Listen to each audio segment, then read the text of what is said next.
હવે આગળ વાત કરીએ તો રાજપીપળા ખાતે સાહિત્યકાર કવિ શ્રી દીપક જગતાપનો મોનો ઇમેજ કાવ્ય સંગ્રહ અક્ષુરંગનો વિમોચન સમારોહ અને કવિ સંમેલન યોજાયું.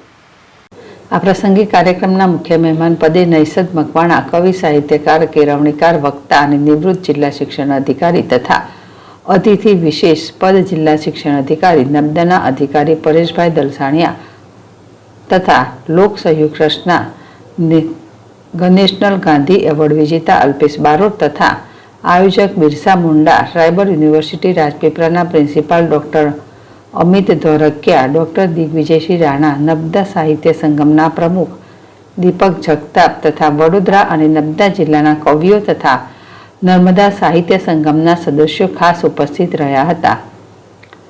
આ પ્રસંગે મંચસ્થ મહાનુભાવો દ્વારા દીપ પ્રાગટ્ય કાર્યક્રમને ખુલ્લો મૂકવામાં આવ્યો હતો.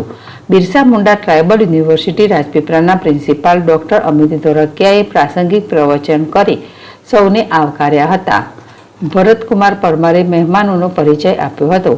કવિ સાહિત્યકાર અને કેળવણીકાર નૈષદ મકવાણાએ સાહિત્યકાર કવિ દીપક જગતાપના મોનો ઇમેજ કાવ્ય સંગ્રહનો અશ્રુરંગનો પરિચય કરાવી તેમના મોનો ઇમેજ કાવ્યોનું પઠન કરી મોનો ઇમેજ કાવ્ય પ્રકારની વિસ્તૃત સમજ આપી દીપક જગતાપને અભિનંદન શુભેચ્છા પાઠવી હતી.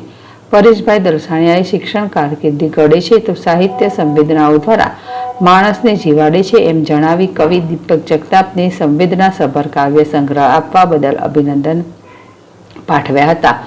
તો કવિ સાહિત્યકાર દીપક જગતાપે અશ્રુરંગ કાવ્યો મોનો ઇમેજ કાવ્ય પ્રકારની સમજ આ કાવ્યના જનક અને માર્ગદર્શિકા ડોક્ટર મધુ કોઠારી અને જાણીતા કવિ રમેશ પટેલનો આભાર માની મોનો ઇમેજ કાવ્યનું પાઠન કરી શ્રોતાજનોને મંત્રમુગ્ધ કર્યા હતા.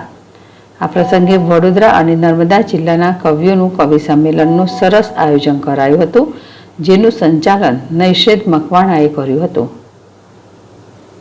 દીપક જગતાપ, ZS TV, રાજપીપળા.